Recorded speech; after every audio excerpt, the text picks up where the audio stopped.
have they said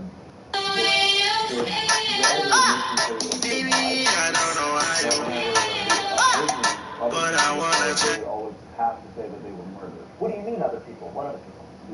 The people that are at odds with Lebanon. Who's at odds with Lebanon? I'm just kidding, go ahead. I know exactly what you mean. Lebanon war. So yeah. I'm gonna have it on my channel. Because you could not say that Lebanese were murdered. You have to say they were died. Yeah. You have to say they were murdered. Yeah. And that's like people in our perception. Yeah, exactly. And also, if you hear like, oh, Caleb died, it's like, oh, wow, that stinks. What happened? If you hear him was murdered, it's much more fired up. Power to it. Yeah, vicious. And it's the same thing with COVID and stuff. Which COVID is real, by the way. I don't think that COVID is not real. I'm not like anti-vax or anything like that. COVID 100% real. But there is absolutely a level of insanity when applying cause of death to certain deaths. People said he died from COVID, but objectively, plenty of examples of that. Lots and lots and lots.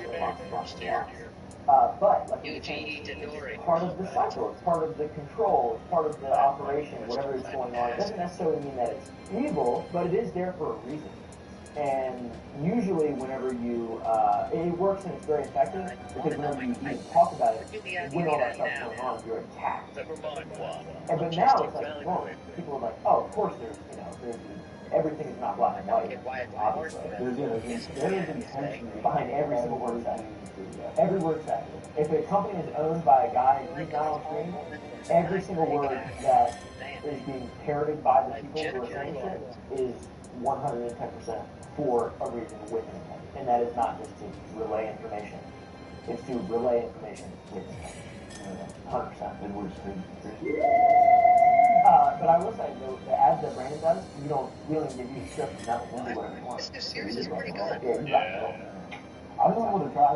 I don't like candy, and I love your candy. Yeah. And that is 100% true. So I want people to try it and see their reaction.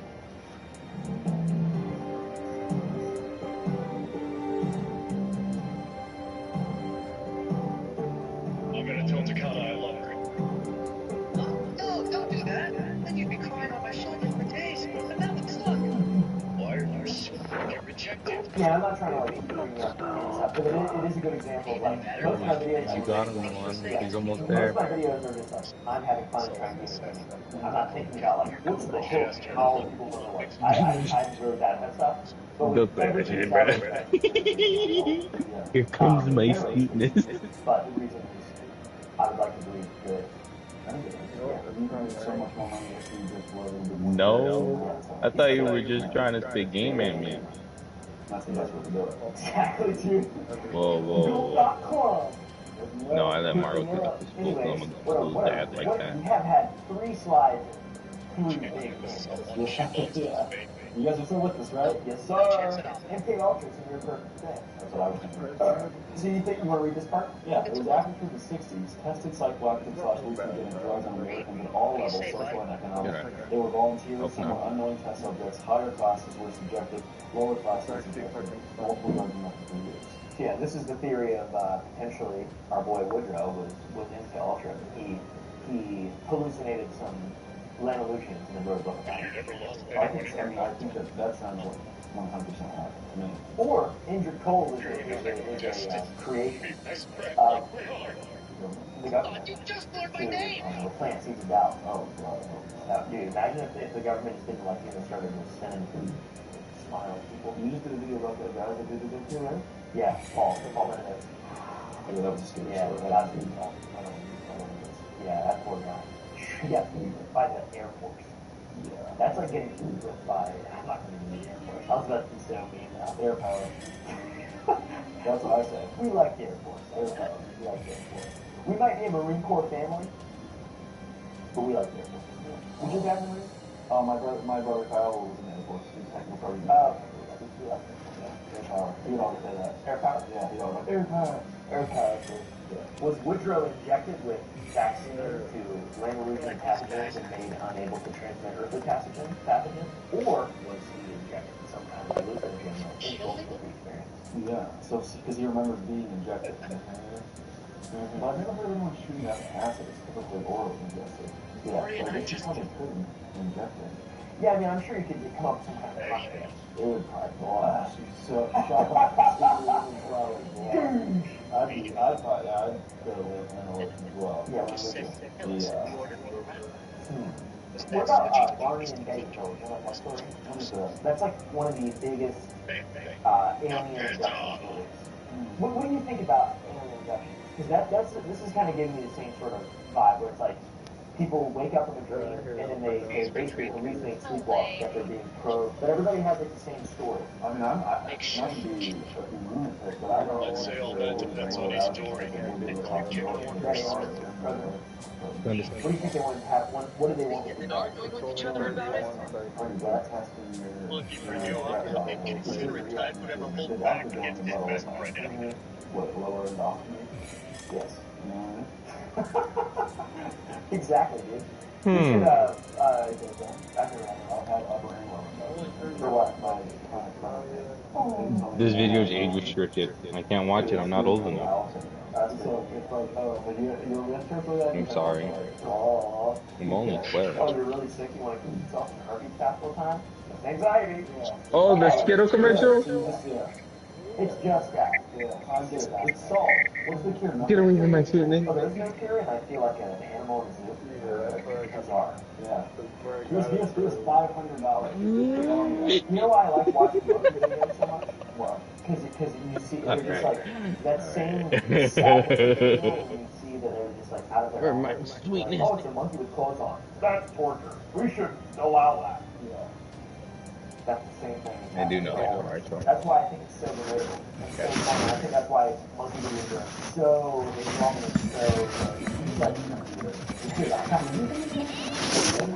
that really upset me.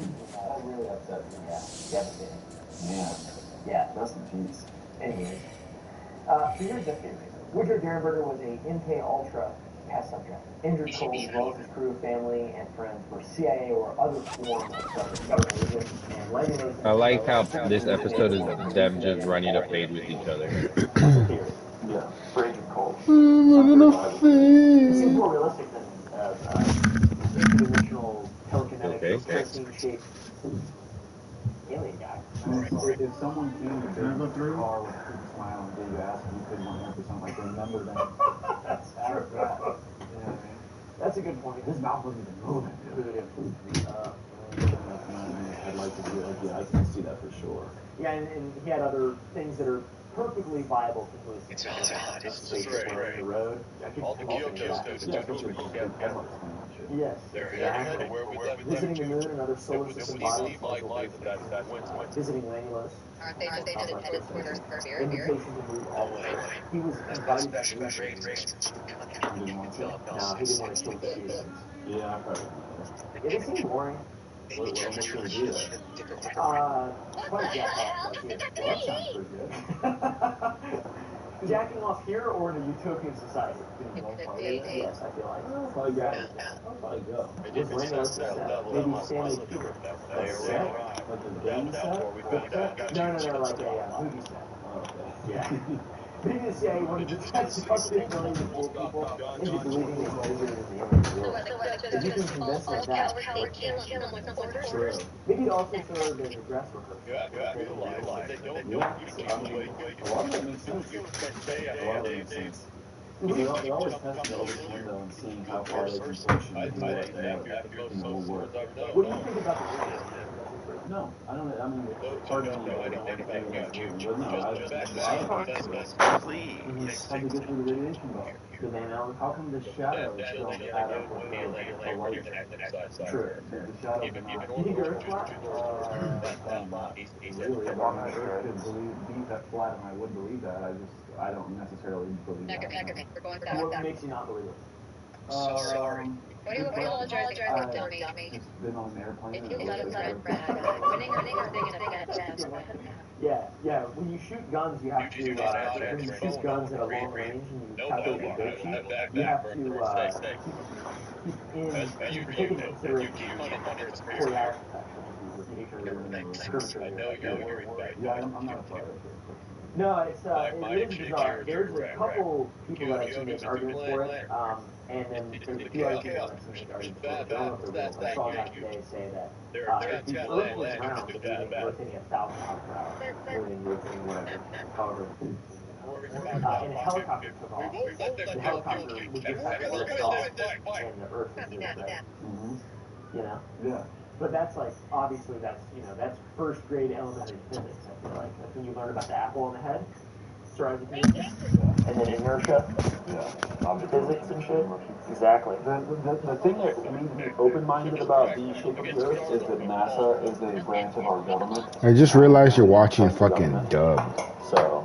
That's true. I feel like that's fair. Yeah, because I'm not staring at that's the pretty screen. fair. I, for the record, totally. You're a loser. I get it. I don't believe reading. I do believe in the moon. So You suck. Like, how come Japan is well, I don't think the, I mean, if you look at, so, I would say this is playing devil's advocate, by the way, because I wouldn't be surprised if he did not land on the moon at all. Okay.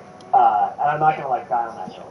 Yeah. I would never die on that hill. But, I think that it's probably most likely that the footage is probably, some of it's fake, potentially. Yeah. I think that that's a possibility. But, it, you know, from what I understand now, Yeah, I was thinking something about it earlier. His voice sounds weird. Yeah. The only people who don't sound weird dubbed are Goku and Naruto. That's why I think it's more likely that they went there and then they did it in post. They just And Vegeta. I don't know. Vegeta's supposed to have been those good. I never know what the one was. I'm like that. Sometimes I don't even know if I'm when I'm extensively interested. But the shadows are ridiculous too, Right. And also, I don't know about that. use NASA. I don't think I saw that one. That's why You don't think you saw it either? Bizarre. Yeah. Like Space Odyssey. I mean, you've seen the way that looks. It's just an unbelievable looking movie compared to Good movie. But yeah, I would say the moon thing though. The reason I would believe it is because certainly rockets are real. Certainly there has been quite a few Apollo missions. Bitch. There's a lot of data. There's moon rocks and shit on Earth. Like I believe all that stuff. Of course. But the biggest red flag to me would be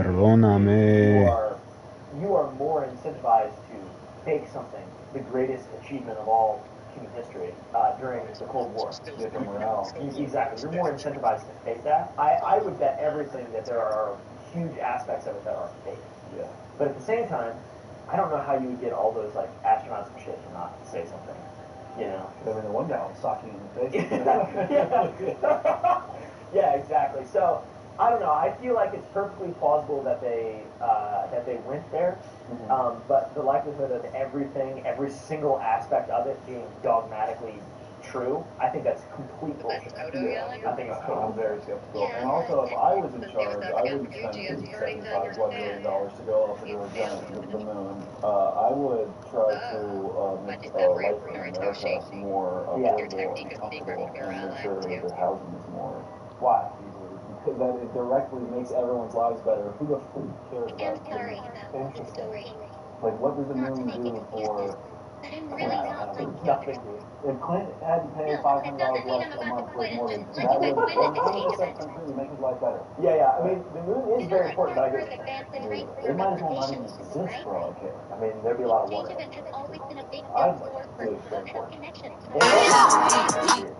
It's funky. It's a lot. But yeah, like, don't you think we could use all the money that we invested in NASA to just, like, make life in America better? So I think it was cheaper. I mean, it's the same. There's a lot of people who now are like, I don't think the rock buildings are built by humans because we build wood stuff now. Yeah. And, like, there's a lot of people who think that, let's say, the Sistine Chapel, for example, was built by some ancient, extremely advanced civilization.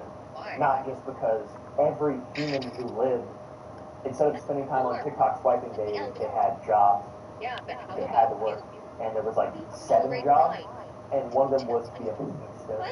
Yeah. And then people, you know, are incredibly artistic. Like, you see people drawing furry and shit on Twitter. Imagine that person's mind completely dedicated to being a stonemason 400 years ago. They're going to get a lot done. They're going to be very talented. Exactly. So, I think people are really stupid. And they think it's not even feasible. Yeah, I think it's not real. But I think, you've ever heard of Tartaria? I have. Why? With the underground, the flood?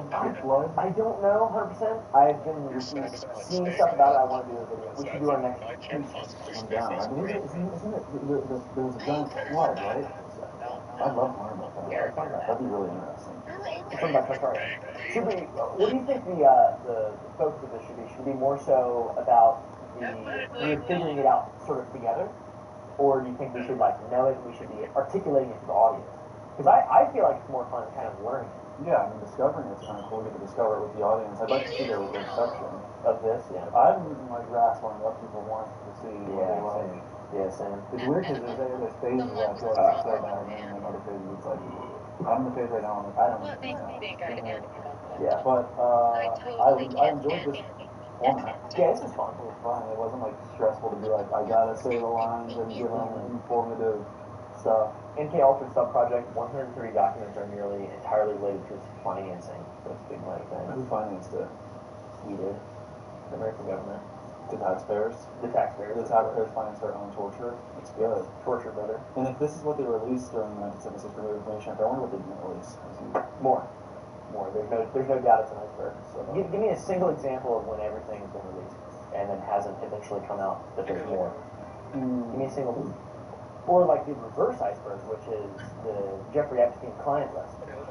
Dude, that shit makes me so mad. I can't even fathom what kind of PR nightmare these idiots have created for themselves. I gotta get my hands on Charlie Kirk.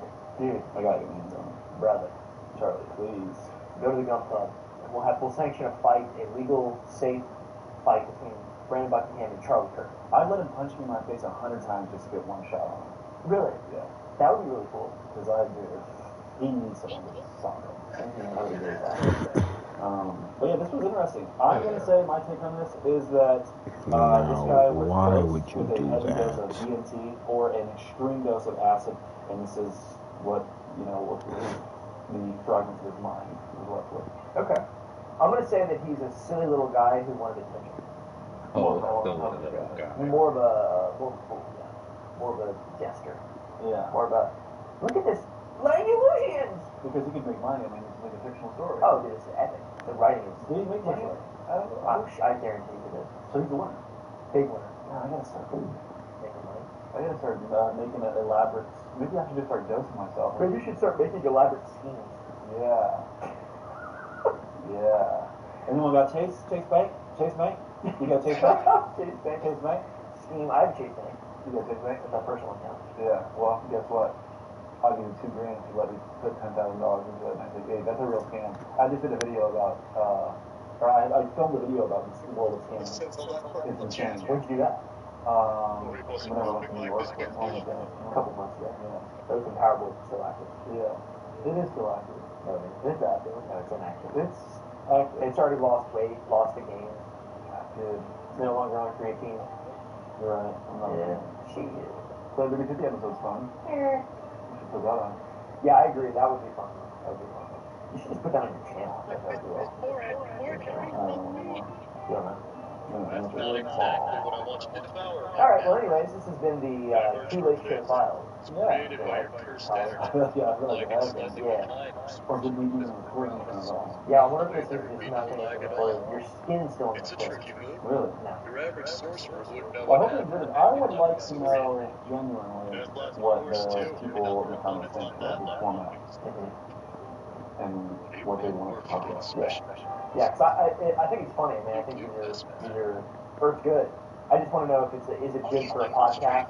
Does it make more sense for us to tell the story as opposed to kind of discover the story with the viewer? I like the idea of discovering.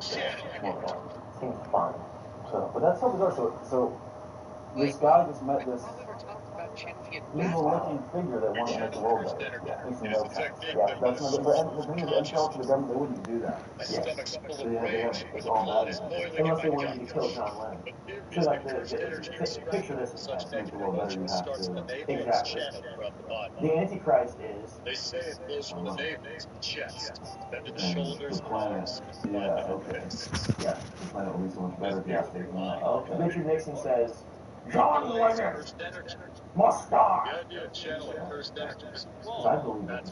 Oh, I'm sure he probably thought it. 1972 was during the peak of the Beatles' fame, John Lennon's fame, and that was the first election in which 18-year-olds could vote. And the Beatles, the FBI had an entire file on John Lennon, and that was during the Nixon administration. And J.J. Hoover. My favorite line from John Lennon is, "Imagine there is no heaven, no hell below."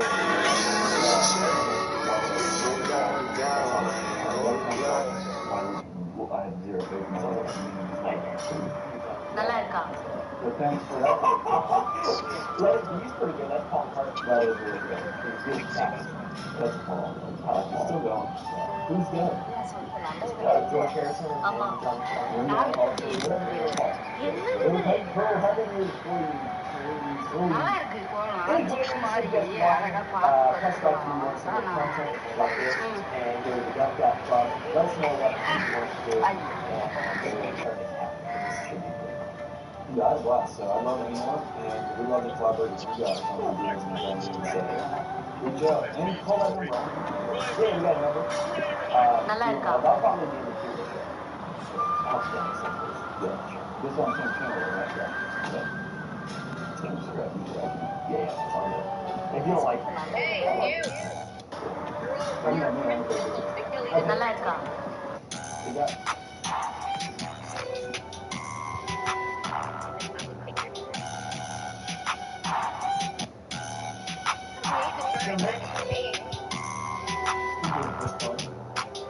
I'm pretty good at host too.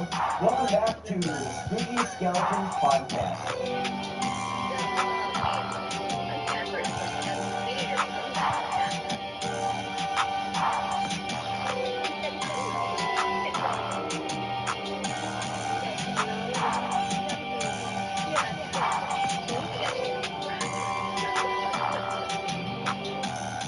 Lightning struck again. Actually, what a crazy story is, we started this show in 2019, and lightning struck my home in the video. In our first video, I think we talked about this, but Aaron had this crazy mountains. Lightning struck the story, lightning struck the other day and ruined my audio. So we were going to record this episode then, but actually we were going to record something on the business part. Yes. But we didn't put it spooky. I don't, and like I feel like it's spooky in a way. Spooky than any of this stuff. Just kidding. What would happen in the world if that were if George H. Bush had become president? Or did? Yeah, exactly. That's what I mean. Exactly. George H. Bush, or Prescott Bush's dad. Anyways, you just got sidetracked. Press the like button and the subscribe button. And also, if you say press the subscribe button, nothing beats a Jet2 holiday. And right now, you can save £50 per person. That's £200 off for a family of 4. Alright, today we're talking about Admiral Byrd. If you don't know about that, it's pretty interesting. It's pretty interesting stuff. It's Air Force guy, post World War II. Nazis had some games.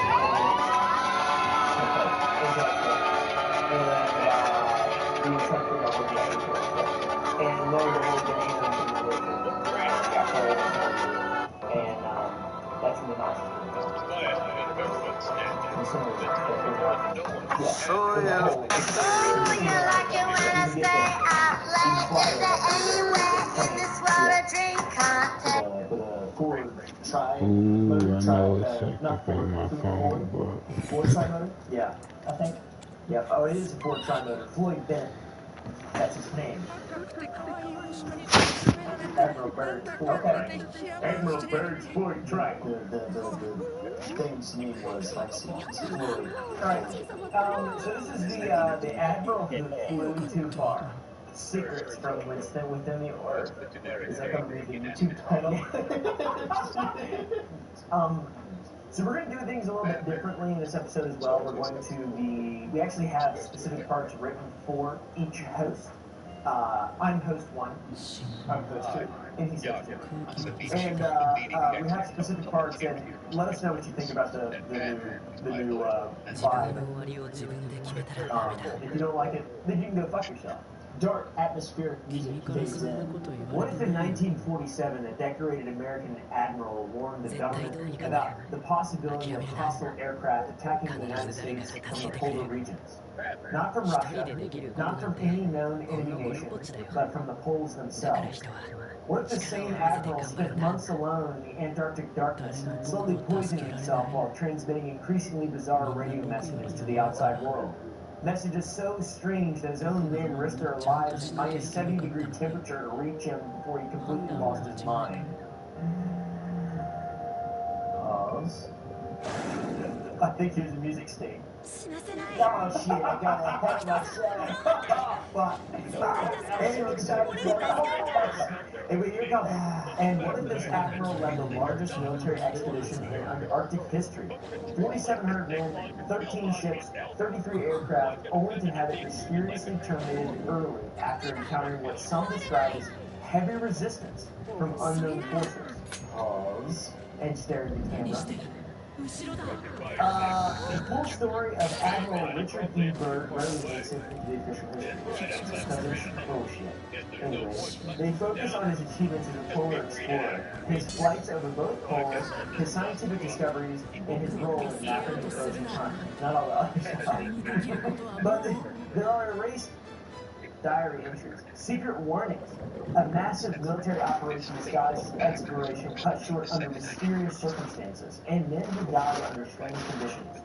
Technology that failed in impossible ways, and months spent alone in the Antarctic night, experiencing things that would haunt him for the rest of his life. Yes. Admiral, but I'm not reading that last one. There you go. Let's start digging, like dwarves. Sound effects, airplane engines struggling.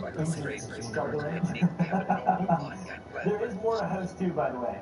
It's just that was a narrative sound effect. Airplane engines struggling. November 28th, 1949.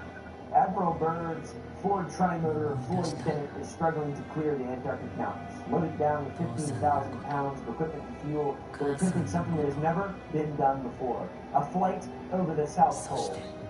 But something's wrong. The plane is too heavy. The engines are straining, and pilot Bert Belchin is shouting over the engine noise that they need to dump weight immediately or they're going to crash in feet ahead. The aircraft was a Ford 418B Trimotor. Registration number NC. You can also get spare parts from Registration number NC8407. That's awesome. I love this thing. This is so good. I feel like that. Now, spare parts are very crucial for Facebook. Yeah, write it down. Learn it. You know now. NC8407. That is the registration number of the Ford ATV Trimotor. Yeah. This is all the information. Yeah. We're getting, this is a deep dive for sure. Flight crew consisted of Byrd as navigator, Bert Belchin as pilot, radio operator Harold June, and photographer Ashley McKinley.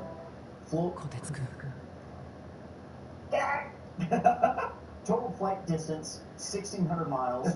Duration, 18 hours, 41 minutes. You have to leave in Ian's name cut. Yeah. Cut everything else out but the feature. With seconds to decide, Byrd makes a choice to define his legend. He orders the crew to dump 250 pounds of emergency food and supplies to the cabin door. The plane clears the hump by 100 yards. By that, 100 yards, not 100 yards.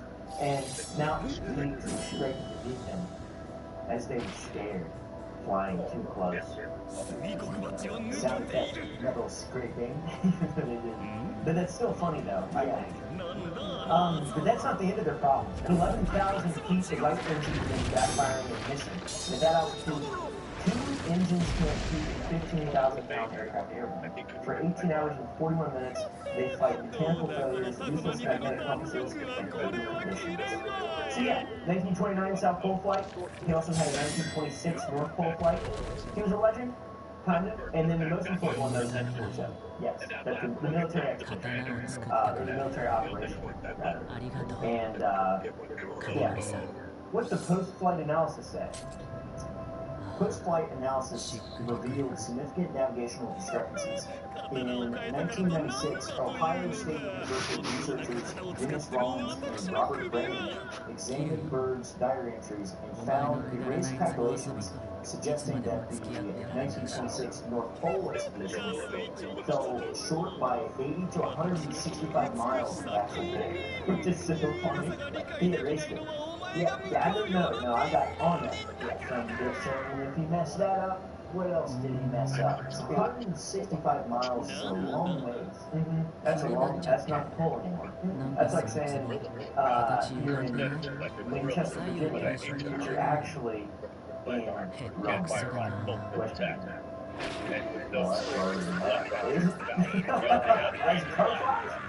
Is it really? He's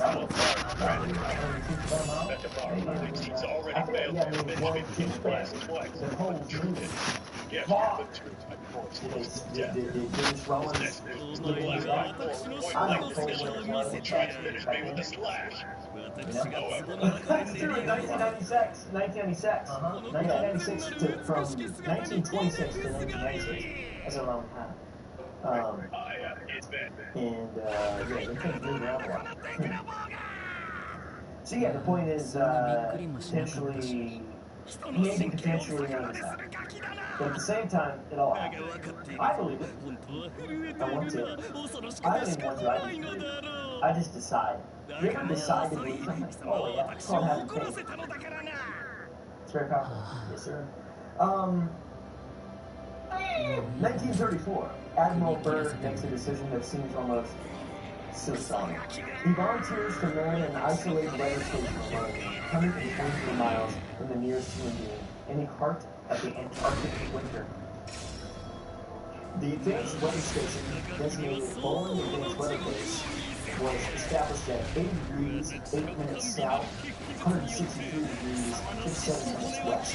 The station consisted of a 9 by 13 foot prefabricated hut, prepared to reach the snow surface. The bird remained alone 4 months and 19 days. Why?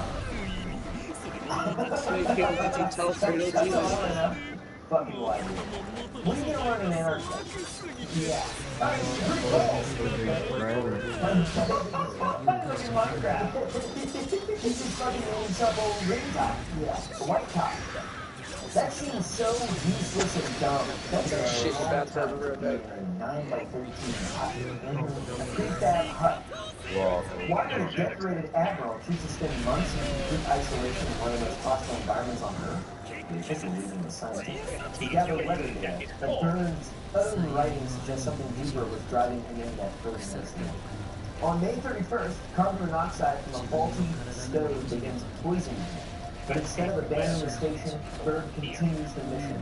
For months, he exists in a nightmare state between freezing to death and inevitable poison, losing 60 pounds as the body slowly shut down. He's like that. You ever seen him take his speedo when he's on nitrous oxide, when he huffs nitrous? He's like, and he sees demons and stuff.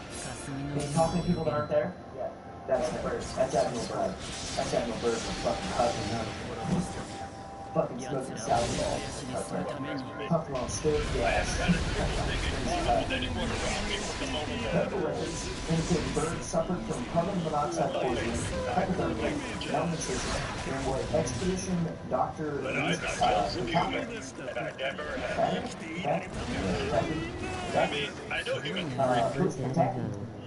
classified as polar magnet. Then turn around and be laid back. What the fuck's polar magnet? Official law school commission documented 23% of long-term Antarctic personnel. So 23% of everybody who's in the Antarctic for a long time goes crazy. They get polar magnet. What? Is that what happened in Polar magnet? That's true. I just watched it like 2 days ago. Yeah, I watched that movie like once ago. Yeah, I don't know.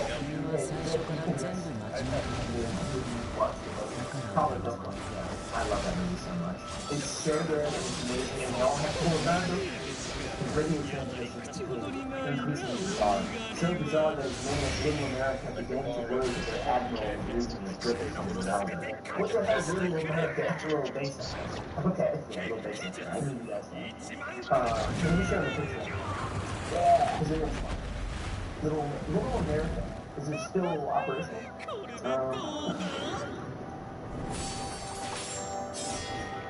I feel like Little America is just Liberia. Yeah, it is. There's not that many good pictures of it. Okay, here you go. It's a little expedition day, yeah. It's a United States government expedition day. South Park, Upper and some pictures of Park. It looks cool. Yeah. I've never seen a picture of Antarctica and been like, man, I want to go there. I want to go there so bad I get killed by something. Yeah, that's the stuff that makes us believe. Because I'm not going to go there. That's true. Yeah. So you tell me, you write in your diary and you erase it and you say that there's a giant hole with Nazi aliens in it. Yeah. You're like, I went to Antarctica and that's what I saw. Maybe I had total madness. Maybe. Yeah. I don't give a fuck. I'll believe you. I would straight up just believe any word you said. Yeah, it's better than having to go down and find out if I was telling the truth or not. They're just make candy. By the way, go to sour.gg. Get some candy today. Tonight's show is sponsored in part by Sour Boys, who invites you to join in on another delectably sour year of 52 weeks, 52 flavors. Sour Boys. Oh, Fredo sent me the invite. I can't send you an invite. I'm not able to. You just have to join, remember? No, I'm in the lobby. I'm waiting for the party. Oh, then yeah, I can do that. Among other things, because this is wrong, extreme, outrageous, and dangerous, and he gets by way of example this. National Guard soldiers are trained for warfare and natural disasters, not for community policing. Every American should be deeply concerned with what they are witnessing today. And let me play for you what DC's Mayor Muriel Bowser had to say on this network just last night. We are not experiencing a crime spike. One reason I wanted to be here today is to let people know that their nation's capital is among the most beautiful Actually, meet me at it's well run. right up here. The #1 by system. We have it's like K4. There's a drop on it right now. Tourism compared to before the pandemic. So people are coming to our capital. They're starting business in our capital. Or meet me at Kamenka. In comparison to a war-torn country is hyperbolic and false. What do you see going on here, Eddie? Do you see it? Well, to be honest with you, Chris, I think he's trying to move the Epstein story off the front page. It's called. Pay attention to something else. So literally, it's a town north of you by J5. Kamenka. Yeah, I'll meet you there. Where are the files again? He's trying to move that story off the front page. We're going for a big old adventure. I brought gas. Hopefully, we find a whip. The thing I'm trying to make is so we can have vehicles at our house that don't despawn and we can use and upgrade. We need to be clear about the implication for democracy in Washington, D.C., for the country. So I'm going over the mountain right now. Trump singles out crime in these areas. He's not talking about the fact that guns are flooding in from Virginia and Maryland. He's not talking about gun control laws, right? He's just going to talk about these wild youth. Remember, that's almost the same language that he used around the Central Park 5. And so I want us to be very, very clear and careful as we talk about this. Let's not fall for the trap that he's setting for us, so that we ignore what he's really trying to get us to ignore, and then fall for this kind of cultural war nonsense that he's perpetuating and putting forward. Blink your check card right there. He's already starting to dispatch FBI agents into D.C. What do we know about that? Yeah, a number of them have come from the FBI's Washington field office, Chris, where presumably they were doing other jobs, and now they're being asked to patrol And look, here's the thing. You've already established that what President Trump said about crime numbers in I think the model would be a perfect voice actor for anime, like DC doesn't appear on that list. And, there are allegations that DC police have been playing games with crime statistics, but you can't hide murders. And murder is down dramatically from just a couple of years ago. That said, there is a perception in DC that there is greater disorder on the streets since the pandemic. But that lady doesn't like those things. The MSNBC near Union Station, there's a lot of empty storefronts where there didn't used to be. There are more homeless people. There's more vagrancy. That does not. I've talked to criminologists about this. That does not necessarily equal more crime, but it creates a perception that the city is unsafe. And Trump is exploiting that and reacting to that. But that's not an issue that's going to be solved by the National Guard or by the FBI or by more federal officers on the streets. Nor is the issue of juvenile crime. There's also a legitimate concern in D.C. that the legal system is not tough enough on juvenile offenders who commit violent crimes. And the U.S. Attorney mentioned that at the news conference, Janine Pirro. She was very upfront about the fact that if you want to change that, you have to change the law. There's nothing about what Donald Trump is doing today that's going to influence how the legal system treats 16-year-olds who commit gun crimes. And so, again, a lot of people are looking at this and saying this is performative. Well, there's a lot of details, David, that we know absolutely nothing about, and we have not been told anything about. A succession of people got up in front of the podium and said things. None of them were about how this was actually going to happen. I do want to say that Daniel Hodges, who was one of the D.C. police officers who attended the Capitol on January 6th, made a similar point to what the D.C. council member did. He said, this is an extremely expensive photo op, and you're paying for it. That is his message to Americans. But I guess the question is, does that message win out? Or does Donald Trump's message, as if all of a sudden this is this dystopia where crime is rampant and murderers are running the streets at will, does that win out? Well, look, if you're a victim of violent crime or you feel unsafe, even though you haven't been a victim, then statistics aren't going to matter, right? The fact that crime has been coming down from the pandemic isn't going to matter. And look, I lived on Capitol Hill for 20 years. My wife and I are raising our 2 young boys on Capitol Hill in Washington. If we felt it was incredibly unsafe, we wouldn't be doing that.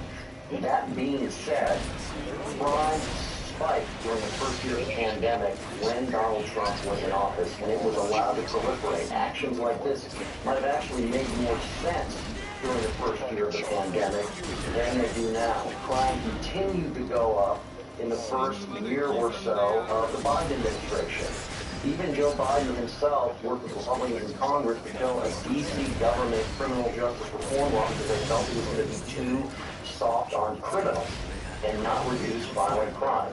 And so, if we had more details about this, and Dan, sort of raised a lot of the important points here about what we know and what we don't know. If we had more details about the deployments and the goals and how different federal law enforcement agencies were going to be utilized, then there might be a better case to make here. We might be able to fully understand it, even if we had constitutional disagreements or principle disagreements.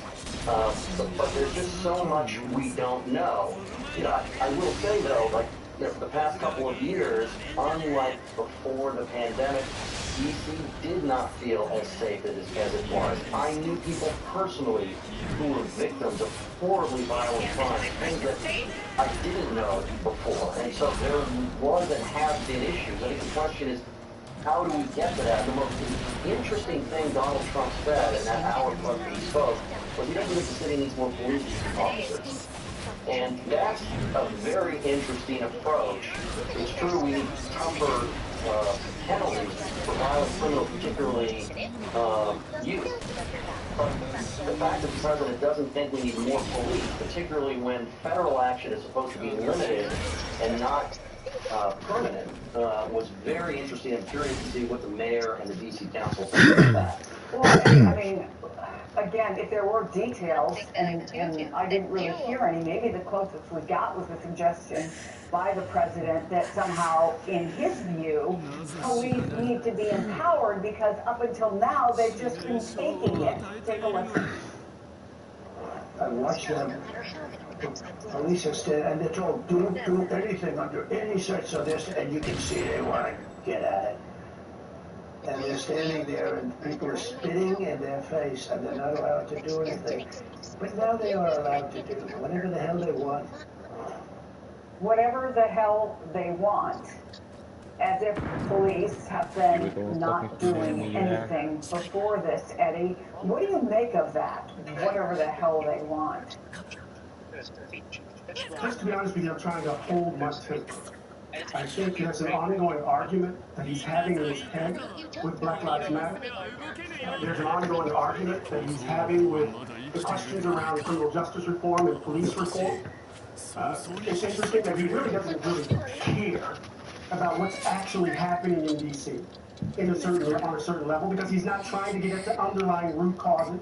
He's not looking at examples of how to address rising crime rates that doesn't require a form of policing that leads to increased incarcerality and the like. Let's look at what's going on in Baltimore. Let's look at what's happening actually in places like Baltimore and Chicago, right? So part of what we have to do is to understand, and Oakland, we have to understand this, Chris, within the context of Donald Trump's racial politics and within the context of his effort to get Epstein off the front pages. I understand David's point.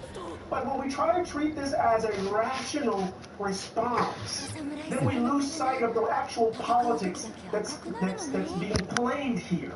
And he's actually trying to get his base red meat to get them off of the Epstein story, and it's on the backs of citizens in Washington, D.C. He's going to undermine the democratic process in the district. And so I understand what David is trying to say, but we need to be clear about what Donald Trump is doing. Okay with those getting trash talk behind their back.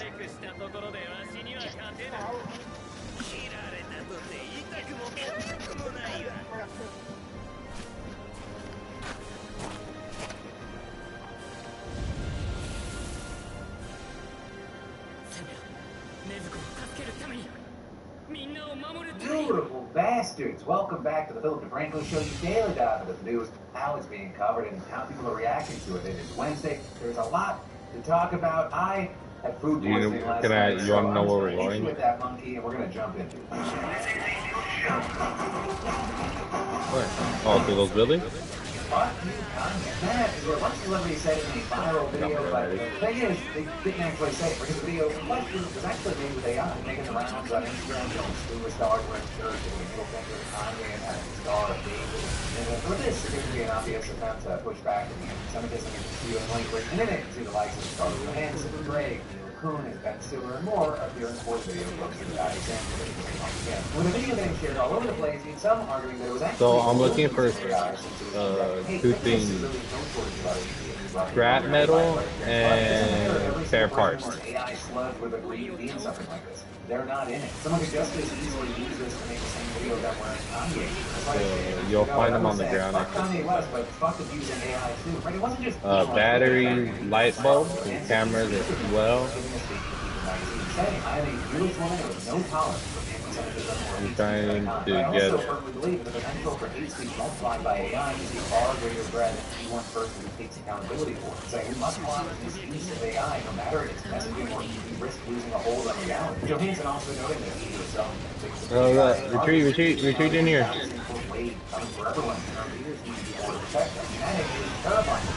Damn, what's the fuck? All of its citizens against the imminent dangers of AI. Saying, I urge the U.S. government to make passing of legislation limiting AI and use the top priority for bipartisan issues that enormously affects the immediate future of humanity at large. Right, with that, it's not too surprising out of all the people that were depicted here that Scarlett was the one to speak out. As far back in 2018, she began speaking out against the Congress. She also more recently took legal action in 2023 against an AI applicant for advertising last year. Slammed over AI to use the voice of something incredibly similar to hers. And also, separate from that issue, there is the content of it all. Because if we last talked about it, Super Bowl commercial and selling swastika merch, these days are real backlash to that. And we site now that the platform telling NBC News, all merchants are responsible for following the rules of our platform. This merchant does not engage in authentic commerce practices and violate recommended social media.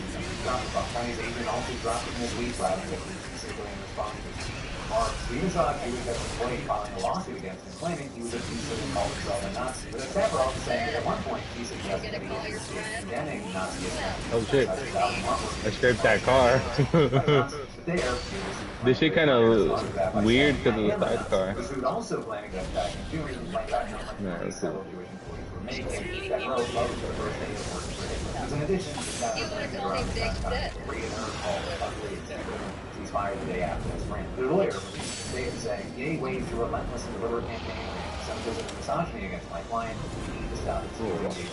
Then, next up, we're going to talk about how officials at FEMA are defying orders to comply with the Trump administration, firing those who refuse to do the same. Because FEMA, the Federal Emergency Management Agency, is one of those agencies that particularly drawn the ire of Trump and his supporters, and now, more than ever, they'd be on the chopping block. And to fully appreciate what's happening now, we got to take it back to the second week of Trump's presidency. On top of there, on top of there. The administration ordered a government-wide funding freeze and quickly sparked not only I think it's just the bot. doubts about its constitutionality, but it then Dropped them. too long before a federal judge I dropped them with the headshot. the second judge also issued a temporary restraining order against the director Just leave 'em days alone. later. And then, this week, that same judge said the Trump administration failed to comply with the order, and notably, that being the first time the judge explicitly stated that the Trump administration is disobeying the constitutional mandate. But despite that, it was just hours later when a senior FEMA official reportedly defied the order, sending an email instructing staff to freeze funding for various grant programs going back several years. With that, including those focused on emergency preparedness, homeland security, firefighting, protecting churches from terrorism, and tribal security. ABC News even reported that it obtained screenshots of that email from a recipient who requested anonymity out of fear of reprisal. The person also claiming that the official's instructions violated the court order and added, there's a lot of people who are running scared and trying to appease the new administration. With that, we got NBC reporting that civil servants are basically finding themselves caught between a rock and a hard place. But on one hand, they may technically be breaking the law if they do what they're told, but then on the other hand, they risk getting fired if they defy the Trump administration. That's not a hypothetical. But with FEMA specifically, 4 employees were just terminated for dispersing federal funds to house migrants in New York City hotel. And those firings, notably, were just the latest in a chain of events caused by another, Elon Musk. So it must have Monday posting on X that the Doge team had discovered that FEMA had sent $59 million last week to luxury hotels in New York City to house unauthorized immigrants, and claiming that, quote, sending this money violated the law and giving gross insubordination to the president's executive order. And added, that money is meant for American disaster relief. Instead, it's being spent on high-end hotels that are legal. So with that, like so many of the things that we've talked about over the last 3 weeks, at the very least, it's not that simple. One, well, it may have been in defiance of the Trump administration. As we discussed, the Trump administration may actually be the one in defiance of the law. Two, money was exaggerated, but according to city officials, it certainly was being spent on high-end hotels. Like, for example, the average cost for a hotel room in New York City, average cost, has recently exceeded $400 per night. The average cost of a night stay for migrant families sheltered by this program is around $156. Probably more important with that, as far as this program, Musk seems to be referring to payments made by the Shelter and Services Program. That program, notably being created by Congress back in 2023 to issue grants to groups and localities providing shelter and other services for migrants released by DHS custody after crossing the border. Also, the money for this program is I think those are bots. Border Protection Bot because CBP doesn't have its own system for administering grant program. Payments issued by the program were administered by FEMA. Still, I have a place that I'm planning on going. That's where we're going. But despite all that, just 2 hours after remember those two things? They said there's a lot. Oh my God, there's more shootout. Overseas, FEMA announcing that 4 employees, including financial officer, have been terminated for, quote, circumventing leadership to unilaterally. Okay, let me fix the car real quick.